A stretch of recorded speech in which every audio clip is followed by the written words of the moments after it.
ไปตู้กลางเลยครับคุณไล่ไปจากซ้ายไปขวาครับไล่ไปจากซ้ายไปขวาได้พอเด้อพออยู่เด้อเมื่อจะเล่นแล้วก็บังกลางแล้วก็ไปสุดเด้อครับผมมันจะเป็นลำดับครับนอกจากเล่นรับขอทางครับขออนุญาตครับช่วยด้วยครับนอกจากเล่น3-2ใต้ตายไปอย่าหยุดตายไป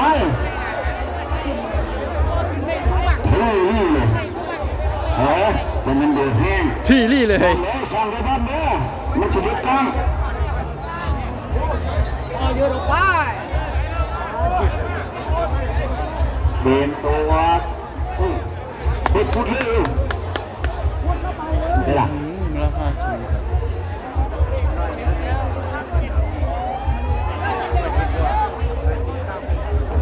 เดินลงไปพูดครับ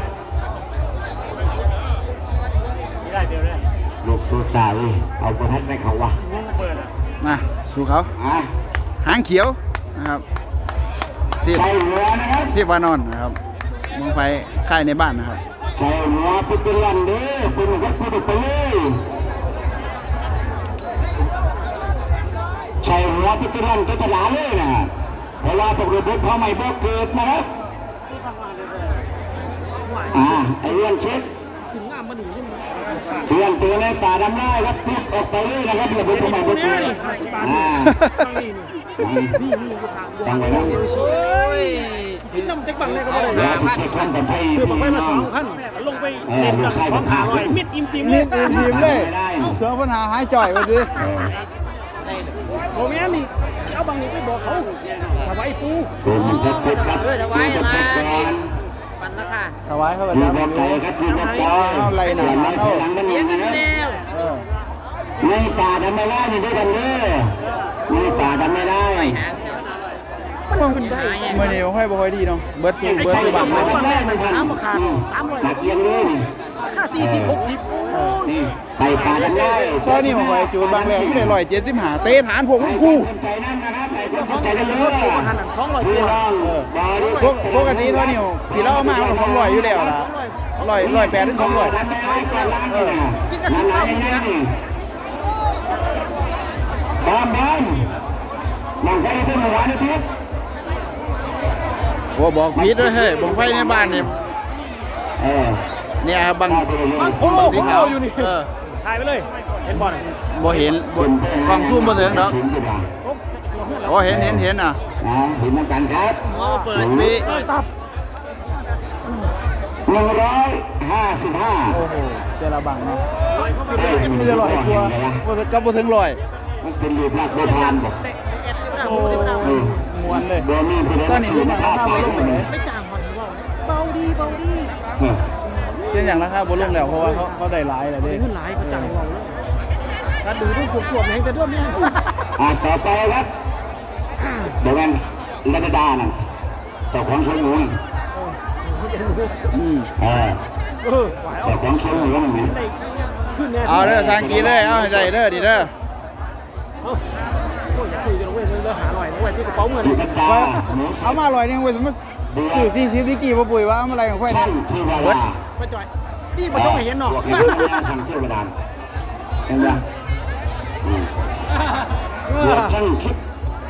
บ่ต้องลงดอกยืนเฝ้าอยู่หันเลยคมหัวไว้ไม่นั่งกดหัวไว้ระเบิดตุ้มโดนไปโดนมันบ่หาเห็ดเดือดลงนี่ต้นไม้เนาะว้าตาหางเขียวทั้งนั้นละตั้งหางเขียวเลยที่เด็ดหางเขียวที่เด็ดทางด้านจินดาครับให้โอกาสผมนะครับมาแจ้งเกิดมาจุดนี้นะครับมานี่ขอบคุณทางน้องสาวน้องชายหลายครับของไปเพราะท่านได้จูดเฝ้าด้วยเพราะว่าฝนมันมาแต่เมืองข่อยมาแต่เมืองไล่ตกไล่มาเลยว่ามันไงสิหรอกยังบุ้ยข่อยจะได้เปลี่ยนชุดไปส่งลูกอยู่หอพักหน้าพี่หงเอาโชคมันด้านหมูสดโชคมัน3 2 1ไป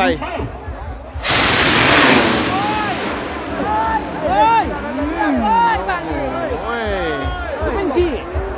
อะไรวะนี่ก็ปล่อยคิงมันคือกล้องด่าออกจากฐานว่ะมัดบ่อยู่ว่ะอาจารย์ฐานเริ่มโตพอประมาณนะครับไหลได้ดิไหลแล้วออกแบบนี้จากฐานเริ่มโตพอประมาณเลย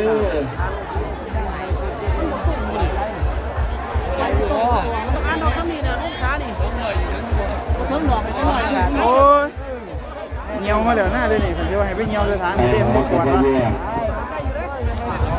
พุทธิแก้ว สามบาทกอดกันเหรอโอ้ยกอดกันสามบาทไม่หัวบ่เปิดตั้งสาม ลังทลาเลยนะไปหัวบ่อยากบ่เปิด แข่งเข้าได้เขาโอ้ย หลายลังเลยพอดีขึ้นเด้อ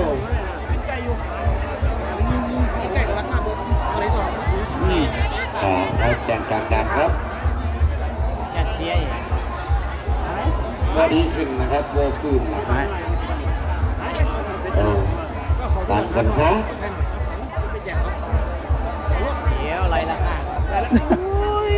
มาตรงนี้ให้ผู้หนึ่งไปยืนหน้าฐานเลยลงมัดเพื่อนว่าจะดีโลด บ่มีท่าที่ว่าจะดีขึ้นเด้อ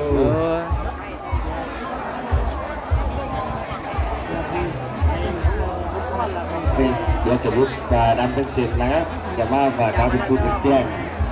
ผ่านลานวันเลยนะหลักเลย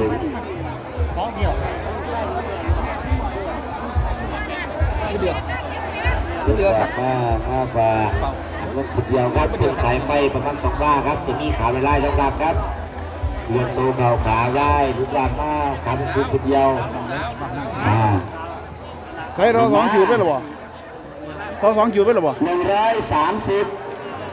ว้าย 130คะแนน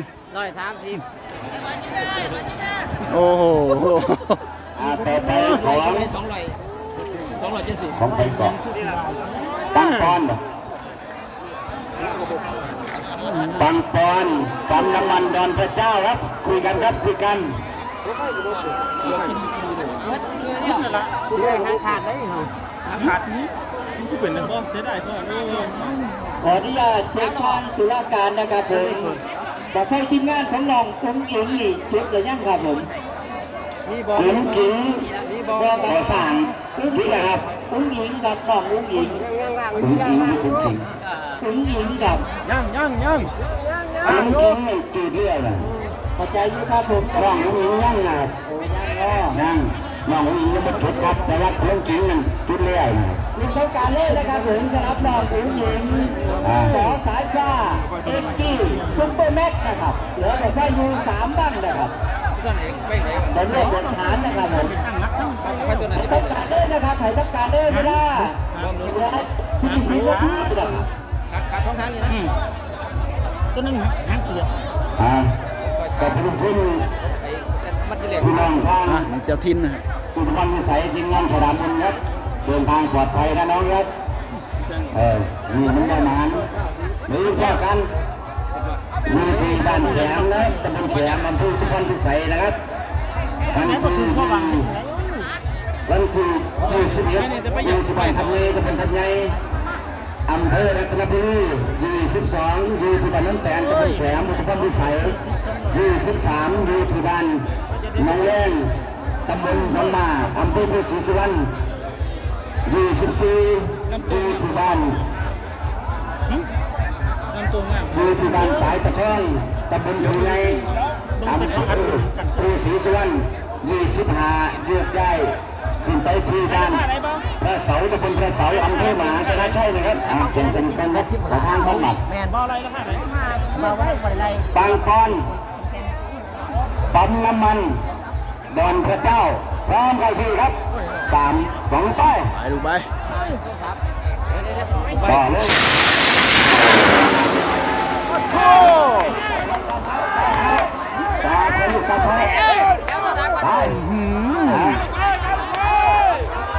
ดูกันไปก่อนครับ บุกยางงาม แต่มีเป็นดูทุกไฟหางไว้ก่อน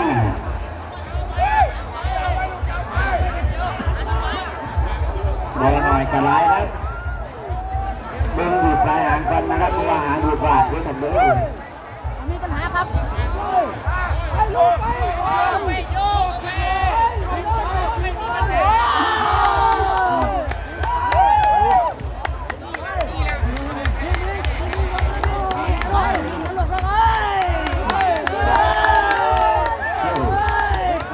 ก็ดีพยาน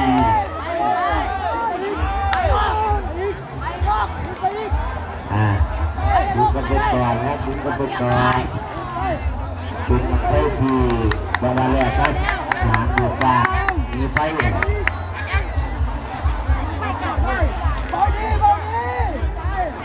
แต่ใส่ยูไปเล่นมาพี่เด้อ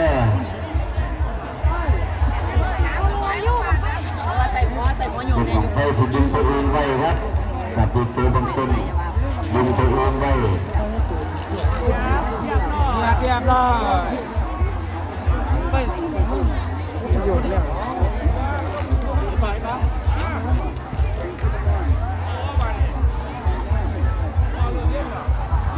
ใส่หัวครับเดิน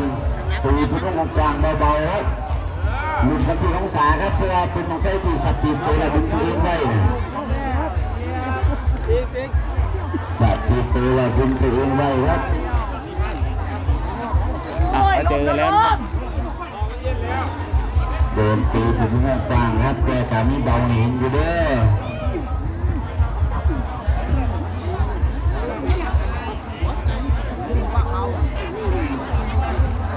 ทางก็ถือว่าดีครับตาเปล่าก็ชัดเจนแล้วครับ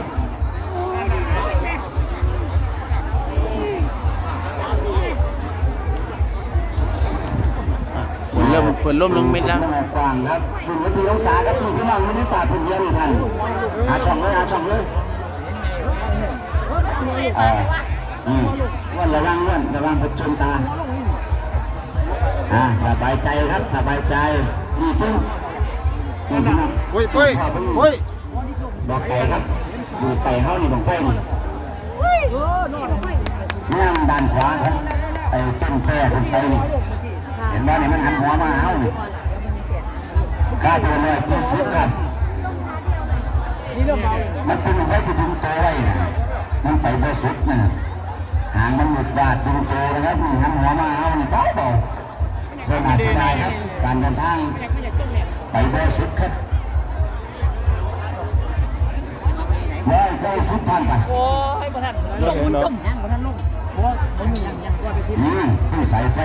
มันต้องเบากว่านี้นะสิได้มันยังเอาหัวเดินเลยครับ